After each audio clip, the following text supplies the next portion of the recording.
안녕하세요. 뉴스반장입니다. 더불어민주당 대선 경선 2차 슈퍼위크에서도 이변은 없었습니다. 이재명 경기지사의 압승, 이낙연 전 대표의 완패였습니다. 아이러니하게도 이날은 SBS 예능 프로그램 집사부일제 대선 후보 특집 이낙연 편이 방송되는 날이었는데요. 마치 패배를 약올리기라도 하듯 현실의 패배를 모른 척하며 자신이 유일한 민주당 대선 후보임을 강조하는 예능 프로그램이었습니다. 이 방송에서조차 그는 윤석열과 이재명을 한데 묶어 자신과 문재인 대통령에게 숙제를 준 사람들이라고 싸잡아 비판했는데요. 실로 어이가 없는 그의 행태에 웃음밖에 나오지 않았습니다. 하지만 자신이 유일한 민주당 대선 후보라는 말은 그저 자신의 희망사항일 뿐 현실에서의 전혀 다른 결과는 그의 말이 사실이 아님을 증명해 주었는데요.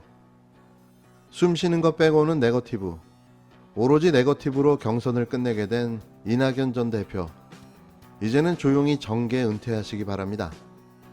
게임은 끝났습니다.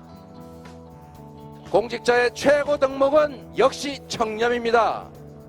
권한과 세금은 오로지 국민의 삶을 개선하는 것에만 사용되어야 합니다. 그런데 그게 말처럼 쉽지 않습니다. 유혹은 기본이고 친인척 측근들의 요구, 권력자들의 압력은 상상을 초월합니다.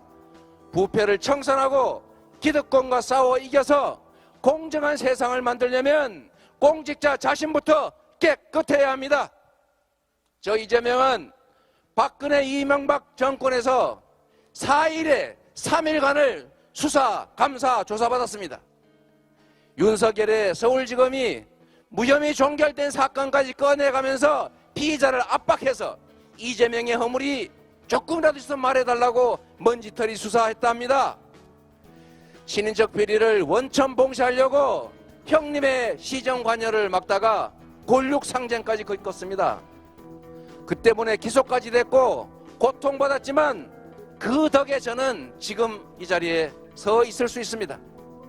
2010년 성남시장 선거 당시에 투기 세력과 유착한 국민의힘이 LH 대장동 공공개발 포기시키고 민간 개발로 돌려가지고 개발이익 100% 먹으려고 한다는 걸 알았습니다. 제가 시장에 당선된 후 공공개발을 해가지고 개발이익 100% 환수하겠다고 했더니 저와 인연 있는 수많은 사람들이 청탁,읍소 압박했습니다. 부동산 시장이 얼어붙은 2015년 당시에 이 사업에는 1조 원이 넘는 투자금이 필요했고 성남시는 개발사업 직접 수행할 능력이 부족했습니다. 공모를 통해서 성남시는 4,400억 원을 사전 확정해서 보장받고 민간 사업자는 사업자금 다 부담하고 사업 수행 다 책임지는 대신에 1,800억쯤 되는 걸로 예상되는 이익 가지기로 했습니다. 지가 하락 상승에 따른 또는 지가 상승에 따른 위험과 기회는 민간 사업자 몫으로 돌렸습니다. 성남시 몫은 사업이 흑자나든 적자나든 상관없이 사전 보장받았습니다. 민간 사업자 내부의 이익 배분, 민간 사업자들이 알아서 정할 일이죠. 성남시가 알 수도 없고 관여할 수도 없는 일입니다. 국민 여러분, 개발이익 100% 민간업자 주려고 권력 총동원해서 공공개발 막은 거 국민의힘이고 화천대유에서 부정한 돈 받아 챙긴 것도 국민의힘 아닙니까? 이재명이가 있었기 때문에 그나마 5,500억 원 환수했습니다. 저 이재명이 그들과 싸우지 않았으면 5,500억 그조차 민간업자 국민의힘 입에 다 들어갔을 겁니다. 국민의힘이 연일 가짜뉴스로 이재명 죽이기 시도하지만 저 이재명 죽지 않습니다. 때릴수록 저는 단단해집니다. 파면 팔수록 부패 정치 세력의 민낯만 드러날 겁니다. 이번 대선은 부패 기득권 세력과의 최후 대처입니다. 저 이재명에게 기회를 주시면 개발이익 완전 국민환수제도 즉각 도입해서 불로소득공화국 완전히 끝장내겠습니다. 부동산 투기 없고 집값으로 우리 서민들이 더 이상 고통받지 않는 나라, 모두가 함께 잘 사는 나라 만들어서 여러분의 지지에 적극적으로 확실하게 보답하겠습니다. 이재명 더불어민주당 대선 경선 후보가 3일 2차 슈퍼위크에서도 압승을 거뒀습니다. 아직 서울 경기 지역 대의원 권리당원 및 3차 국민 선거인단 투표가 남아있지만 수도권에서도 이재명 후보가 유리한 고지를 점하고 있는 데다 40%대 득표율만 성공하면 본선 직행이 가능해 사실상 민주당 후보로 확정됐다는 분석이 지배적인데요. 민주당 중앙선거관리위원회가 인천 송도 컨벤시아에서 열린 인천 지역 순회 경선에서 발표한 2차 국민 선거인단 온라인 ARS 투표 집계 결과 이재명 후보는 유효 투표수 29만 6,114표 중 17만 2,237표, 58.17%를 얻어 1위를 차지했습니다.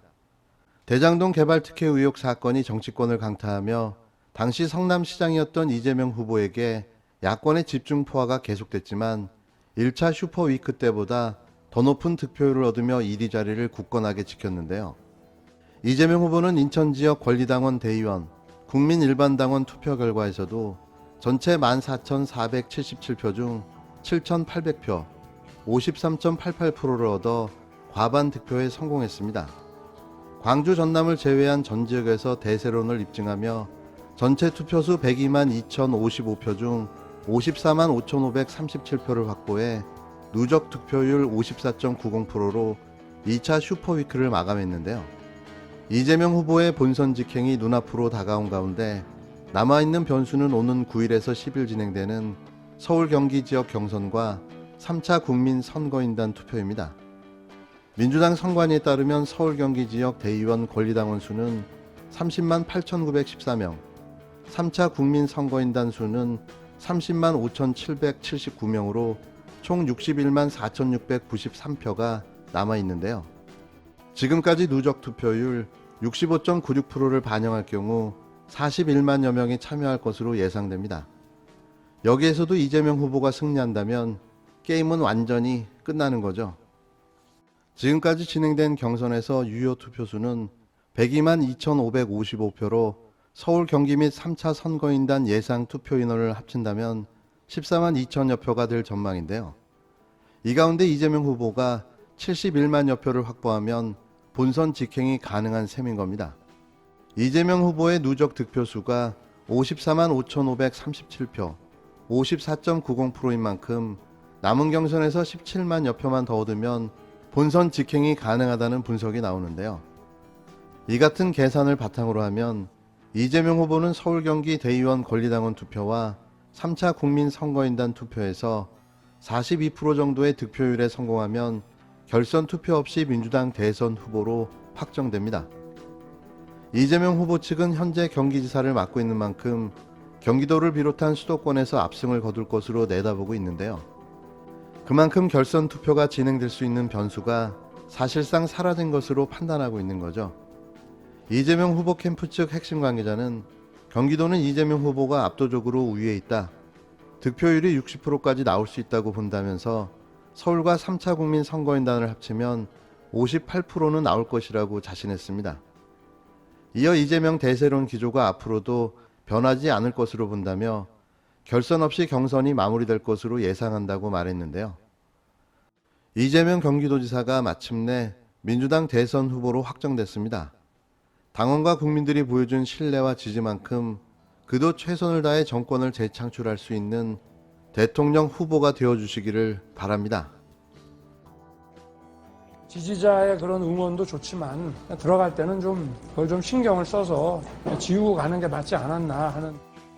어떤 분은 속옷까지 말이야 막 빨간색으로 입고 다닌다고 소문도 탁한 분들도 있는데, 무속 대통령을 하려고 하는 것도 아니고 이거 참 무치하다 그런 생각을 내가. 만약 당원들이 100이 있다면 이 경선 바로 잡아야죠. 어떻게 당원들이 100도 없습니까? 손바닥에 그 왕자를 새겨가지고 이 TV 토론에 나온 거는 그건 뭐 미신이다. 그렇게밖에 달리 설명할 방법이 없는 것 같습니다.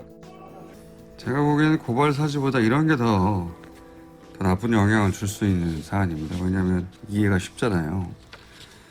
이 조선일보에서는 그게 왕자인지 왕의 점 찍힌 옥자인지 구분할 수 없다고 그런 기사도 냈던데, 이런 기사가 윤석열 후보한테 더 나쁜 거죠. 목자문 구슬이잖아요. 드래곤볼입니까?